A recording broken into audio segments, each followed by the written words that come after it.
नमस्कार देवी और सज्जनों, मेरा नाम है संजय पोद्दार और एक बार फिर से आप सभी का मेरे चैनल पे हार्दिक स्वागत है। आज मैं जिस विषय पे बोलने वाला हूँ बहुत ही सीरियस और बहुत ही पेचीदा विषय है।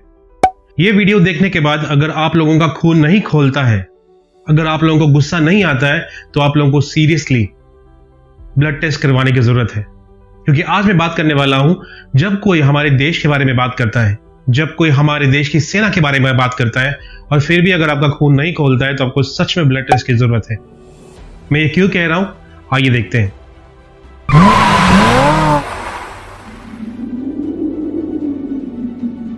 जैसा कि आप सबको पता है कि जून 15 की रात को LACP यानी लाइन ऑफ एक्चुअल कंट्रोल पे इंडिया और चाइना के बीच में क्या हुआ, दोनों सेना में झड़प हुई, हमारे 20 जवान शहीद हुए।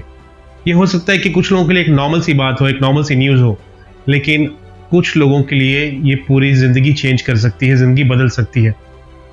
आप खुद को उनकी जगह रख के देखिए, जो हमारे सैनिक शहीद हुए हैं, उनकी फैमिली के बारे में सोचिए। सोचिए कभी उनके छोटे बच्चों के बारे में, सोचिए कभी इस बूढ़े बाप के बारे में जिसने अपना बेटा खो दिया, सोचिए कभी उस छोटे बेटे के बारे में जिसने अपना पिता का साया खो दिया, और सोचिए उस बीवी के बारे में जिसने अपना सब कुछ खो दिया है।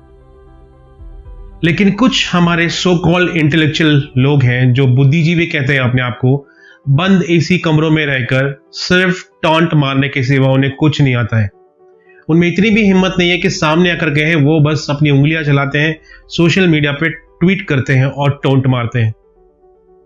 और मैं ये चीज उन बुद्धिजीवियों से जरूर पूछना चाहता हूं कि जरा सोच के देखिए कि जब आपके परिवार का कोई सेना में जाता है और अगर शहीद होता है, तो फिर आप पे क्या बीतेगी। तब देखता हूं मैं कि आप ये कमेंट्स कर पाते हैं या नहीं। दोस्तों, मैं डिटेल में थोड़ा सा बात करने वाला हूं कि किन बुद्धिजीवियों ने क्या कमेंट्स किए हैं। जरा इन जनाब को देखिए और इनका स्टेटमेंट देखिए। कभी कभी ये लोग मोदी विरोध में ये भूल जाते हैं कि जाने अनजाने ये अपने देश का और अपने सेना का विरोध कर रहे हैं। और जो लोग लाइन ऑफ एक्चुअल कंट्रोल पे हमारे लिए लड़ रहे हैं, हम यहां पर रात में सो रहे हैं और वो जाकर वहां पर जान की बाजी लगा रहे हैं, जब उन्हें यह सब पता चलेगा कि हमारे देश के लोग जो हमारे बारे में ऐसा बोल रहे हैं, जो हमारे साथ नहीं दे रहे हैं, तो सोचिए कि उनका कॉन्फिडेंस कितना लो हो जाएगा। लेकिन मैं जानता हूं कि हमारी इंडियन आर्मी बहुत स्ट्रांग है और वो इन सब चीजों पे ध्यान नहीं देती, वो सिर्फ अपने देश की सेवा जानती है। अब इन बुद्धिजीवियों का एक कमेंट देखिए। यह है मिस्टर, मैं नाम नहीं लेना चाहूंगा, आप देख सकते हैं। ये इनका कहना है कि क्या चाइना में सर्जिकल स्ट्राइक करना अलाउड नहीं है।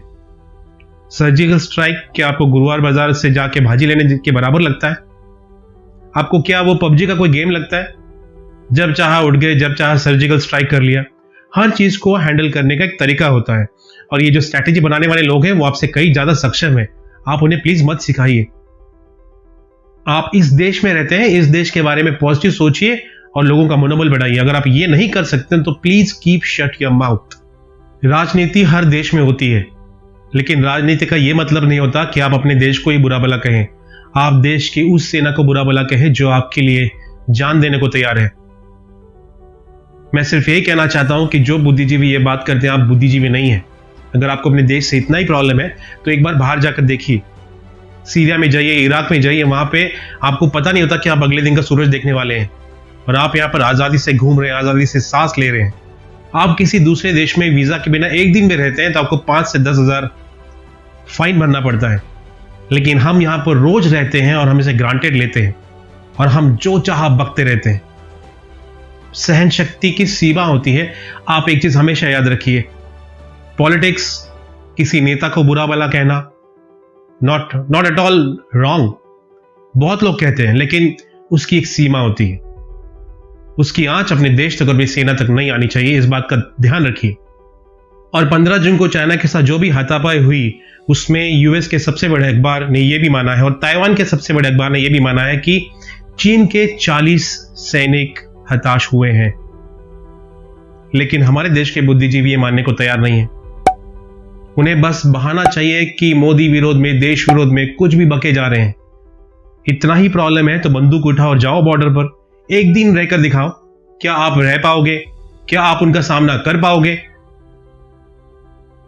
हाँ, और सबसे बड़ी बात, जो लोग ये पूछ रहे हैं कि चाइना को जवाब कब दिया जाएगा, और ये जो पैनिक क्रिएट कर रहे हैं, मैं उनको सिर्फ एक बात बोलना चाहता हूं कि चाइना को जवाब दिया जाएगा, लेकिन वो कैसे दिया जाएगा, कब दिया जाएगा, ये तो काम कम से कम हमारी फौज पर छोड़ दो। रिटेलिएट करना कोई मजाक नहीं है, रिटेलिएट करना कोई सब्जी लाने जैसा आसान काम नहीं है। It needs a strategy planning, it needs a proper planning, it needs advance strategy. वो सब हमारे देश के जो स्ट्रैटेजी प्लानिंग पर्सन है वो देख लेंगे। आप लोग प्लीज अपना वो मुंह बंद रखिए और बीच में नाक मत डालिए। और जब हमारी सरकार ने कह दिया है कि हमने अपनी फौज को, हमारी आर्मी को पूरी छूट दे दी है, तो इसका जवाब जरूर दिया जाएगा, लेकिन अलग तरीके से दिया जाएगा। हर चीज का सॉल्यूशन सर्जिकल स्ट्राइक नहीं होता है, ये बात अपने दिमाग में डाल लीजिए। आपको हमारे देश के पीएम पर मजाक चुटकुले बनाने का हक है, आपको अपनी गवर्नमेंट से यह पूरा पूछने का हक है कि आज वहां पर क्या हालत है, लेकिन इसका मतलब आपको यह हक किसी ने नहीं दिया कि आप अपनी ही देश के आर्मी के बारे में कुछ बुरा बुला कहे। आपको यह हक किसी ने नहीं दिया कि आप अपने ही देश के बारे में कुछ बोले। जरा जाकर देखिए जापान में क्या होता है, जरा जाकर देखिए कि यूएस में क्या होता है। They love this world, we as American, we as Japanese, उनके लिए देश सबसे पहले होता है। और यही प्रॉब्लम है हमारे देश में कि हमारे देश में देश सबसे लास्ट में होता है।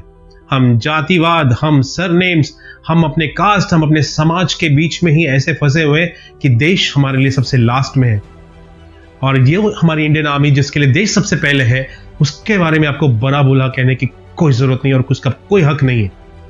एंड यू नो व्हाट, हमारे देश का सबसे बड़ा प्रॉब्लम यह है कि हम हर चीज को ग्रांटेड ले लेते हैं। कोई जवान हमारा शहीद होता है तो हम उससे ग्रांटेड ले लेते हैं, हम सोचते हैं कि तो उनका काम है। अगर आप ऐसा सोचते तो आई एम रियली सॉरी, ये उनका काम नहीं है। वो हमारे लिए बॉर्डर पर है, हमारी सुरक्षा के लिए, ताकि हम आराम से सो सकें। हमारा इतना तो हक बनता है कि हम एटलीस्ट उनका मनोबल बढ़ाएं, हम उनका साथ दें। अगर ये भी नहीं कर सकते तो हम एटलीस्ट चुप रह सकते हैं। मैं सिर्फ आप लोगों से ये कहना चाहूंगा कि we have one of the best army in the world, we have to treasure it, we have to feel proud about it. और मुझे अफसोस है कि मुझे बताना पड़ रहा है। एक दिन के लिए आप वहां पर जाकर देखिए, -45 डिग्री में रह के देखिए, जहां पे बंदूकों को गर्म पानी में रखना पड़ता है। आप एक दिन भी नहीं निकाल पाएंगे। इतना बड़ा सैक्रिफाइस अगर वो लोग हमारे लिए कर सकते हैं तो boss, you at least keep your mouth shut.